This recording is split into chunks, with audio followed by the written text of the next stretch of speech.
বিসমিল্লাহির রহমানির রহিম। পরম করুণাময় আল্লাহ তাআলার নামে শুরু করছি। প্রিয় দর্শকবৃন্দ, আমরা খাজা মঈনুদ্দিন চিশতি রহমতুল্লাহি এর পূর্ণাঙ্গ জীবনী ধারাবাহিকভাবে আলোচনা করব। আজকে থাকবে প্রথম পর্ব। দ্বাদশ শতাব্দীর শেষ দিক। ভারতবর্ষের উত্তরাঞ্চল তখন বহু ক্ষুদ্র রাজ্যের জটিল মিশ্রণে এক রাজনৈতিক দাবার কোর্ট। কেন্দ্রীয় কোনো একক ক্ষমতা নেই। দিল্লি, আজমের, কনৌজ, গুজরাট, মালোয়া প্রত্যেকটি অঞ্চলই এক একটি রাজবংশের অধীনে। এই সময় রাজস্থানের মরুভূমি অঞ্চলে উত্থান ঘটে চৌহান বংশের, যার সর্বশ্রেষ্ঠ রাজা ছিলেন রাজা পৃথ্বীরাজ চৌহান। পৃথ্বীরাজের রাজধানী ছিল আজমের ও পরে দিল্লি। তার শাসনামল আনুমানিক ১১৭৮ খ্রিস্টাব্দ থেকে ১১৯২ খ্রিস্টাব্দ পর্যন্ত বিস্তৃত ছিল। এই সময়ই ভারতের ইতিহাস এক বিরাট মোড়ে এসে দাঁড়ায়, কারণ পশ্চিম দিক থেকে আসতে শুরু করে ইসলামী সভ্যতার নতুন ধারা, যার প্রতিনিধিত্ব করেন সুফি আউলিয়াগণ এবং মধ্য এশিয়ার মুসলিম রাষ্ট্রসমূহ। পৃথ্বীরাজ চৌহান ছিলেন সাহসী, শিক্ষিত, কাব্যপ্রেমী এবং একই সাথে যুদ্ধপ্রবণ এক রাজা। তার সম্পর্কে পৃথ্বীরাজ রাসো নামের বিখ্যাত গ্রন্থে কাব্যরূপে বর্ণনা আছে। তিনি ধনুক-তীর চালনায় অদ্বিতীয় এবং রাজপুত মর্যাদার প্রতীক ছিলেন। তবে তার রাজনীতি ছিল এক কঠিন সময়ের রাজনীতি, যেখানে রাজপুত রাজারা একে অপরের সঙ্গে প্রতিদ্বন্দ্বিতা করত, আর সীমান্তে ঘোর সাম্রাজ্যের সৈন্যবাহিনী ক্রমশ ঘনিয়ে আসছিল। সেই সময়ের ভারতবর্ষ ধর্মীয়ভাবে ছিল বহুধা বিভক্ত। ব্রাহ্মণ্যবাদ তখন কেবল জন্মগত অধিকারীদের জন্য মুক্তির দরজা খুলে রেখেছিল। ব্রাহ্মণ, ক্ষত্রিয়, বৈশ্য, শূদ্র এই চার বর্ণের বাইরেও ছিল অস্পৃশ্য বা নিম্নজাতের এক বিশাল জনগোষ্ঠী, যাদের কোনো অধিকার ছিল না। দেবদেবীর সংখ্যা অগণিত। প্রতিটি গ্রাম, প্রতিটি পাহাড়, প্রতিটি নদীই ছিল কোনো না কোনো দেবতার অধীন। মানুষের ধর্মীয় চেতনা ছিল অতি গভীর, কিন্তু সেই চেতনার ভেতরে ভয় ও প্রথা নির্ভরতা ছিল প্রবল। এই সমাজেই প্রথমে নিঃশব্দে, পরে বিস্ময়কর প্রভাব নিয়ে আগমন করবেন খাজা মঈনুদ্দিন চিশতি রহমতুল্লাহি আলাইহি। পৃথ্বীরাজের সময়ের আরেকটি বৈশিষ্ট্য ছিল উত্তর-পশ্চিম সীমান্তে ক্রমবর্ধমান ইসলামী সাম্রাজ্যের উপস্থিতি। গজনী, ঘোর, খোরাসান, বুখারা থেকে মুসলিম সৈন্য ও বণিকরা আসা যাওয়া করত। এই প্রভাব প্রথমে ছিল বাণিজ্যিক, পরে সামরিক এবং শেষে সাংস্কৃতিক। মোহাম্মদ ঘোরি নামক মুসলিম শাসক তখন ধীরে ধীরে ভারত অভিযানে নামেন এবং ১১৯২ সালে তার সেনা পৃথ্বীরাজকে তরাইনের যুদ্ধে পরাজিত করে। তবে খাজা মঈনুদ্দিন চিশতি রহমতুল্লাহি এর আগমন হয়েছিল এই যুদ্ধের ঠিক আগেকার সময়ে, যখন রাজ্য রাজনৈতিক উত্তাপে জ্বলছিল, কিন্তু জনগণ আধ্যাত্মিক তৃষ্ণায় শুষ্ক ছিল। আজমের ছিল পৃথ্বীরাজ চৌহানের গর্বের নগরী। পাহাড় ঘেরা এক উর্বর উপত্যকায় শহরের কেন্দ্রে দাঁড়িয়েছিল আনাসাগর নামে বিখ্যাত জলাশয়, যার পাড়ে রাজপ্রাসাদ ও মন্দিরসমূহ। ধর্মীয়ভাবে আজমের ছিল হিন্দু জৈন আচারবিধির কেন্দ্র, কিন্তু সমাজে তখনও ছড়িয়েছিল দারিদ্র্য, অনাচার ও অসাম্য। সাধারণ মানুষের মধ্যে আধ্যাত্মিক শান্তির খোঁজ ছিল, কিন্তু তারা তা পেত না, কারণ ব্রাহ্মণ্যবাদ তখন কেবল জন্মগত অধিকারীদের জন্য মুক্তির দরজা খুলে রেখেছিল। এই সমাজের অন্তরে জমে থাকা এক গভীর তৃষ্ণা, এক অদৃশ্য আহ্বান, যেন অপেক্ষা করছিল এমন এক সত্তার জন্য, যিনি জাতপাতের ভেদ ভেঙে সত্য, ভালোবাসা এবং আল্লাহর একত্বের দাওয়াত দেবেন। এবং ঠিক সেই সময়ে এক দরবেশ, এক মমিন, এক আল্লাহপ্রেমিক খাজা মঈনুদ্দিন চিশতি রহমতুল্লাহি খোরাসানের পথে ভারতবর্ষের দিকে যাত্রা শুরু করেন। যদিও পৃথ্বীরাজের রাজ্যে ইসলাম এখনও প্রাতিষ্ঠানিকভাবে প্রতিষ্ঠিত হয়নি, তবুও কিছু মুসলমান বণিক ও সুফি সেই অঞ্চলে প্রবেশ করেছিল। গুজরাট ও সিন্ধের কিছু অংশে মুসলমান বণিকরা ব্যবসা করত এবং শান্তভাবে বসবাস করত। এই মুসলমানরা রাজনীতির সঙ্গে জড়িত ছিল না। তাদের মূল লক্ষ্য ছিল ন্যায়, দয়া, সত্য এবং এক আল্লাহর উপাসনা। এই প্রভাব তখনও ক্ষীণ ছিল, কিন্তু তার আভা ছড়িয়ে পড়ছিল মানুষের মনে। এক অদ্ভুত কৌতূহল তৈরি হচ্ছিল ইসলাম ও মুসলমানদের আচরণের প্রতি। তখনকার ভারতবর্ষের ধর্মীয় ক্লান্তি, রাজনৈতিক বিভাজন এবং সামাজিক নিপীড়নের মধ্যে হঠাৎই আগমন ঘটল এক আধ্যাত্মিক ব্যক্তিত্বের, একজন যিনি পৃথিবীর কোনো রাজ্যের জন্য নয়, বরং মানবাত্মার মুক্তির জন্য প্রেরিত হয়েছিলেন। এই আগমন ছিল না তলোয়ার হাতে, বরং দোয়া ও প্রেমের ভাষায়। তার মুখে উচ্চারিত হচ্ছিল আল্লাহু, তার চোখে ঝলমল করছিল রহমত, তার অন্তরে জ্বলছিল প্রেমের আগুন, এবং তার পা পড়ল সেই আজমের নগরীতেই, যেখানে রাজা পৃথ্বীরাজ শাসন করতেন অহংকার ও রাজগরিমায়, আর প্রজারা অপেক্ষা করছিলেন সত্যের আলোয় স্নান করার জন্য। খাজা মঈনুদ্দিন চিশতি রহমতুল্লাহ আলাইহ তখন ছিলেন খোরাসানের আধ্যাত্মিক সাধক, যিনি তার মুর্শিদ খাজা ওসমান হারুনি রহমতুল্লাহ আলাইহের কাছ থেকে তাসাউফের পূর্ণ ইজাজত ও খিলাফত গ্রহণ করেছিলেন। তার অন্তর তখন আল্লাহ নূরে পরিপূর্ণ, আর তার হৃদয় ভরপুর ছিল রহমত ও দয়া দিয়ে। একদিন গভীর মুনাজাতে খাজা মঈনুদ্দিন চিশতি রহমতুল্লাহ আলাইহ তার মুর্শিদকে বলেন, হুজুর, কোথায় যাব আমি এখন? আমার কর্তব্য কোথায়? খাজা ওসমান হারুনি রহমতুল্লাহ আলাইহ উত্তর দেন, হে মঈনুদ্দিন, আল্লাহ নূর তোমাকে এমন এক ভূখণ্ডে পাঠাতে চায় যেখানে মানুষ অন্ধকারে ডুবে আছে। সেই দেশ হল হিন্দুস্তান, যেখানে রাজারা অহংকারে পূর্ণ আর দরিদ্ররা কষ্টে নিঃশেষ। সেখানে যাও, আল্লাহর প্রেম ও একত্বের বার্তা পৌঁছে দাও। এই নির্দেশই ছিল তার জীবনের নতুন অধ্যায়ের সূচনা। খাজা মঈনুদ্দিন চিশতি রহমতুল্লাহ আলাইহ খোরাসান ত্যাগ করেন কিছু নির্বাচিত মুরিদ নিয়ে। তাদের পথে ছিল পাহাড়, মরুভূমি, তপ্ত বালি ও অচেনা পথ, কিন্তু প্রতিটি পদক্ষেপে তার অন্তরে ছিল এক শক্তিশালী বিশ্বাস, আমি আল্লাহর আদেশ পালন করছি। তিনি প্রথমে পৌঁছান বুখারা, তারপর বাগদাদ, যেখানে তিনি অনেক আধ্যাত্মিক ব্যক্তিত্বের সঙ্গে সাক্ষাৎ করেন। বাগদাদ শরীফে তিনি কিছু সময় অবস্থান করে কোরআন ও হাদিস প্রচার করেন এবং বহু মানুষকে তওবার পথে আনেন। সেখান থেকে তিনি যাত্রা করেন খোরাসান, নিশাপুর, হেরাত, গজনি হয়ে লাহোর। প্রত্যেক শহরে মানুষ তার রূপ, গন্ধ ও আল্লাহর প্রেমময় বাণীতে মুগ্ধ হয়ে যেত। যেখানেই তিনি যেতেন, সেখানেই ইসলাম ও মানবতার আলো ছড়িয়ে পড়ত। লাহোরে পৌঁছে তিনি একদিন শহরের এক প্রান্তে ইবাদতের জন্য বসেন। সেই সময় লাহোরে এক ধনী ব্যবসায়ী ছিল, যার বাগানে কেউ পানি নিতে পারত না, কারণ সে বলত, এই পানি কেবল আমার, অন্য কেউ নিলে আমি অভিশাপ দেব। খাজা মঈনুদ্দিন চিশতি রহমতুল্লাহ আলাইহ ক্ষুধার্ত ও তৃষ্ণার্ত অবস্থায় বাগানের পাশ দিয়ে যাচ্ছিলেন। তিনি আল্লাহর নাম নিয়ে মাটিতে আঙুল রাখলেন, আর মুহূর্তেই সেই স্থান থেকে পানি প্রবাহিত হতে লাগল। মানুষ চমকে উঠল। ব্যবসায়ী এসে ক্ষমা চাইল এবং তার হাতে শপথ করে ইসলাম গ্রহণ করল। এই ঘটনাটি লাহোর শহরে ছড়িয়ে পড়ে। মানুষ বলল, এ লোক রাজা নয়, সাধক নয়, বরং আল্লাহর এক প্রিয় বান্দা। তার নাম তখন বহু অঞ্চলে ছড়িয়ে যায়। লাহোর থেকে তিনি দিল্লির দিকে রওনা হন। তখন দিল্লি ছিল পৃথ্বীরাজ চৌহানের দ্বিতীয় রাজধানী। তিনি রাজত্ব করতেন জাঁকজমকে, কিন্তু তার প্রজাদের মধ্যে ছিল অস্থিরতা ও অবিচার। খাজা মঈনুদ্দিন চিশতি রহমতুল্লাহ আলাইহ দিল্লিতে কিছুদিন অবস্থান করেন। সেখানে কয়েকজন আলেম ও সুফির সঙ্গে সাক্ষাৎ করেন। তিনি প্রজাদের দুঃখ, ক্ষুধা ও সামাজিক অবিচার নিজের চোখে দেখেন এবং তার অন্তর আরও দয়ায় পূর্ণ হয়ে ওঠে। এই সময় তিনি বলেন, এই দেশটি আল্লাহর নূরের অপেক্ষায় আছে। এখানে অন্ধকার প্রবল, কিন্তু আল্লাহর রহমত আরও প্রবল। দিল্লি থেকে তিনি আজমির শরীফের উদ্দেশ্যে যাত্রা শুরু করেন। তার সঙ্গে ছিলেন অল্প কয়েকজন মুরিদ, আল্লাহর প্রেমে মগ্ন দরবেশ। আজমির শরীফ ছিল পাহাড় ও বালুকাময় ভূমির শহর, যেখানে রাজা পৃথ্বীরাজ চৌহান রাজত্ব করতেন। রাজা তখন তার রাজগরিমায় মত্ত, আর শহরে ছিল ধর্মীয় ভোগবাদ, মূর্তিপূজা ও জাতিভেদের বিভাজন।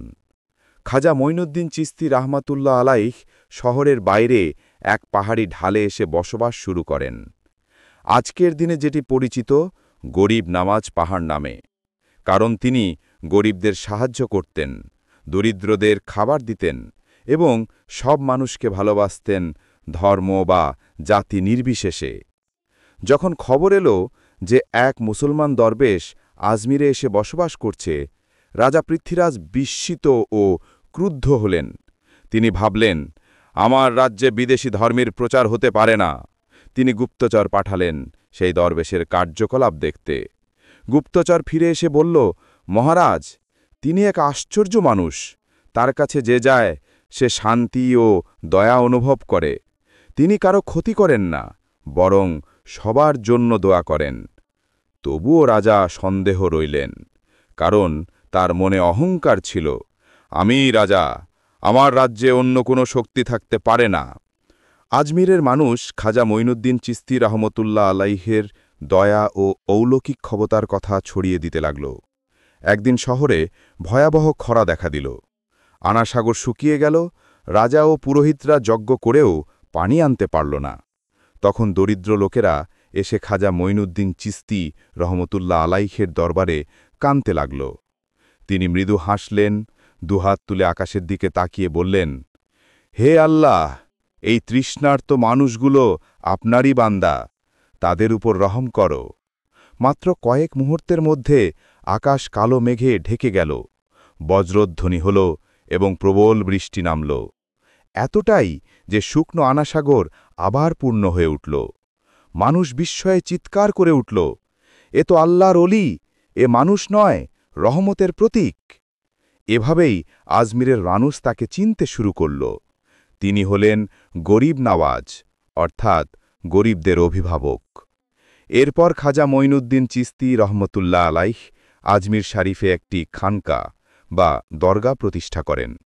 প্রতিদিন সেখানে দরিদ্রদের জন্য খাবার রান্না হতো, নামাজ আদায় হতো, আল্লাহর জিকির চলত, আর ভালোবাসা ও শান্তির দাওয়াত প্রচারিত হতো।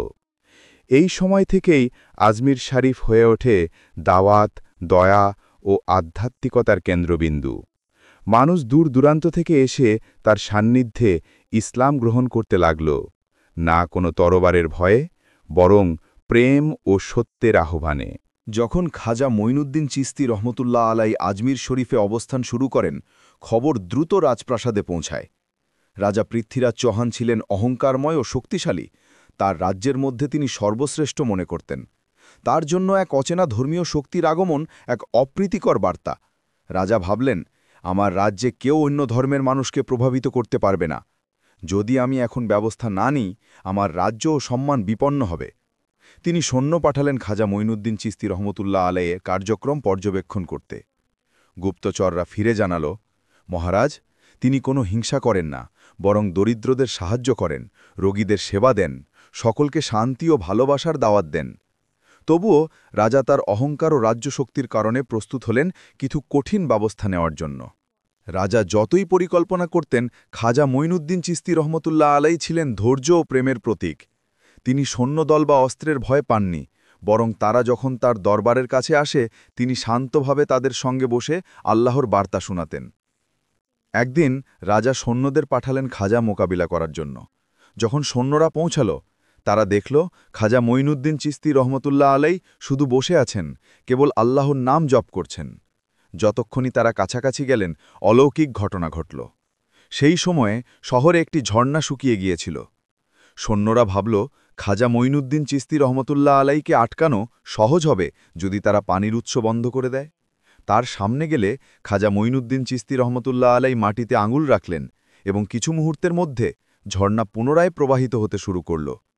সৈন্যরা হতবাক, কারণ পানির উৎস পুনর্নির্মাণ কোনো মানবীয় শক্তির দ্বারা সম্ভব ছিল না। মানুষ ভিড় জমল এবং প্রথমবারের মতো সৈন্যরা অনুভব করল, এই মানুষ আল্লাহর নূরের বান্দা, তার শক্তি মানুষের চেয়ে বড়। রাজা আরও এক পরীক্ষা করলেন। সৈন্যদের কাছে পাঠালেন যাতে খাজা মঈনুদ্দিন চিশতি রহমতুল্লাহ আলাইকে আটকে আনা যায়।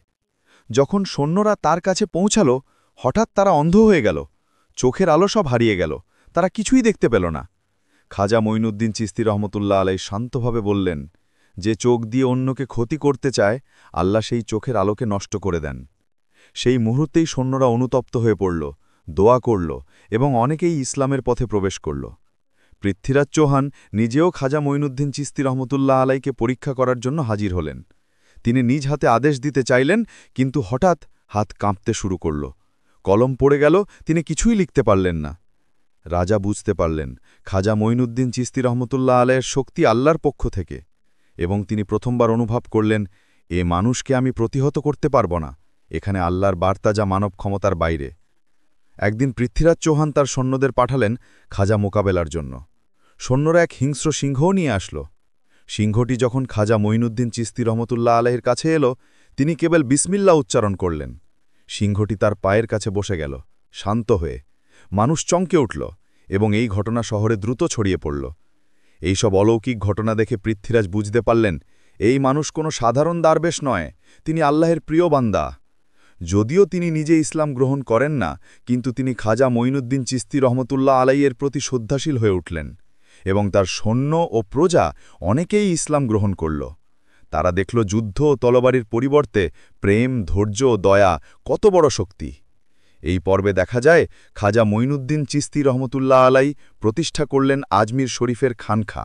সেখানে দরিদ্র ও অসহায়েরা খাওয়া, চিকিৎসা ও দোয়ার সুবিধা পেল, এবং তিনি শুরু করলেন মানুষের মধ্যে আল্লাহর প্রেমের দাওয়াত, জাতি, বর্ণ ও ধর্ম নির্বিশেষে।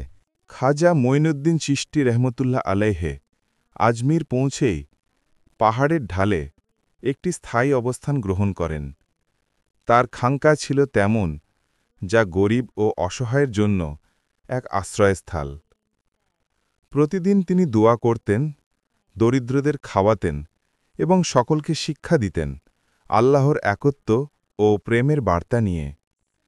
এখানে তিনি কখনো রাজনৈতিক কর্মকাণ্ডে জড়িত হননি। তার একমাত্র লক্ষ্য ছিল মানুষের হৃদয় পরিবর্তন করা। এভাবেই আজমির শরীফ হয়ে উঠল আধ্যাত্মিক আলো এবং ইসলামিক সংস্কৃতির কেন্দ্রবিন্দু। খাজা মঈনুদ্দিন চিশতি রহমতুল্লাহ আলাইহে যেভাবে দাওয়াত দিতেন তা ছিল অন্যরকম। তিনি কেবল জ্ঞানী বক্তা নন, বরং দয়া ও দৃষ্টান্ত দিয়ে মানুষকে আকৃষ্ট করতেন। কিছু মূলনীতি ছিল: ১. ভালোবাসা ও সহানুভূতি, কোনো মানুষই তার কাছে ঘৃণা বা ভয় পায়নি। ২. অলৌকিক চিহ্ন, যখন মানুষ তার বার্তা বুঝতে পারত না, আল্লাহ প্রদত্ত মুআজ্জেজা দিয়ে তারা বিশ্বাসী হতো। ৩. সবার জন্য উন্মুক্ততা, ধনী হোক বা দরিদ্র, হিন্দু হোক বা মুসলমান, সকলকে সমানভাবে দাওয়াত। এভাবে তিনি শহরের জনগণের মধ্যে অচেতনভাবে ইসলাম প্রচার করতেন। খাজা মঈনুদ্দিন চিশতি রহমতুল্লাহ আলাইহের দাওয়াতের ফলে আজমির ও পার্শ্ববর্তী অঞ্চলের মানুষ ইসলাম গ্রহণ করতে শুরু করল। দরিদ্র ও নিম্নবর্ণের মানুষরা তাকে অনুসরণ করে মুক্তি ও সমতার বার্তা পেয়েছিল। ধনী ও শিক্ষিত ব্যক্তি তার ব্যক্তিত্ব ও অলৌকিক ক্ষমতার দ্বারা প্রভাবিত হয়ে ইসলামে প্রবেশ করল। এমনকি সৈন্য ও কিছু রাজকর্মচারীও আল্লাহর প্রেমে আবদ্ধ হয়ে খাজা মঈনুদ্দিন চিশতি রহমতুল্লাহ আলাইহের মুরিদ হয়ে গেল। এই প্রসারণে যুদ্ধ বা জবর নয়, বরং প্রেম, ধৈর্য ও আধ্যাত্মিক শক্তি প্রধান ভূমিকা রেখেছিল। রাজা পৃথ্বীরাজ চৌহান প্রথমে সন্দেহ ও ক্রোধে ছিলেন, কিন্তু খাজা মঈনুদ্দিন চিশতি রহমতুল্লাহ আলাইহের শান্তি, ধৈর্য ও অলৌকিক ঘটনা দেখে তিনি বুঝতে লাগলেন, দেখো, এই মানুষটি আল্লাহর বন্ধু, তিনি শুধু ভালোবাসা ও দয়া ছড়াচ্ছেন, তার সঙ্গে দ্বন্দ্ব করলে আমি ক্ষতি পাব। অতএব তিনি খাজা মঈনুদ্দিন চিশতি রহমতুল্লাহ আলাইহের দিকে সম্মান প্রদর্শন করতে শুরু করলেন। এভাবেই রাজা নিজে ইসলামের পথে না এলেও তার রাজ্যের মানুষের জীবনে পরিবর্তন শুরু হল। খাজা মঈনুদ্দিন চিশতি রহমতুল্লাহ আলাইহে দরিদ্রদের জন্য খাদ্য ও আশ্রয় প্রদান করতেন, অসুস্থদের চিকিৎসা করতেন, সমাজে সহানুভূতি, ক্ষমা ও সমতার বার্তা ছড়াতেন। এই কাজের মাধ্যমে তিনি ধীরে ধীরে আজমিরকে এক আধ্যাত্মিক কেন্দ্রে পরিণত করলেন।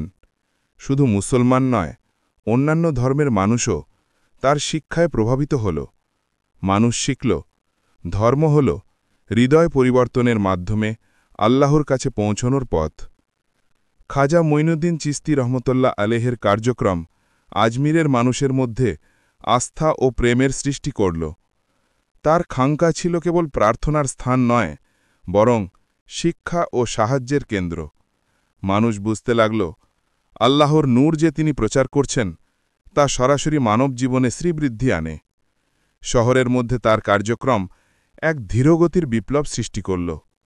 এক নতুন সামাজিক ও আধ্যাত্মিক সংস্কৃতির সূচনা হল। খাজা মঈনুদ্দিন চিশতি রহমতুল্লাহ আলাইহের জীবনকালীন শিক্ষা ও দাওয়াতের ফলে তিনি বহু মুরিদ তৈরি করলেন। তারা তার আদর্শ অনুসরণ করে মুসলিম সমাজে আধ্যাত্মিক সচেতনতা ও তাওহিদ শিক্ষা ছড়িয়ে দিল। এই প্রভাব আজও আজমির শরীফে দেখা যায়। শুধু স্থানীয় নয়, বহু দেশ থেকে মানুষ আসত তার দরবারে আল্লাহর প্রেম ও রহমতের বার্তা গ্রহণ করতে। প্রিয় দর্শক, আপনি যদি এই ধরনের ঐতিহাসিক ও শিক্ষণীয় কাহিনী শুনতে ভালোবাসেন, তাহলে অনুগ্রহ করে আমাদের চ্যানেলটি সাবস্ক্রাইব করুন এবং নোটিফিকেশন বেল আইকনটি অন করে রাখুন। আপনাদের ভালোবাসা ও সমর্থন আমাদের এগিয়ে যাওয়ার প্রেরণা যোগায়। আল্লাহ হাফেজ।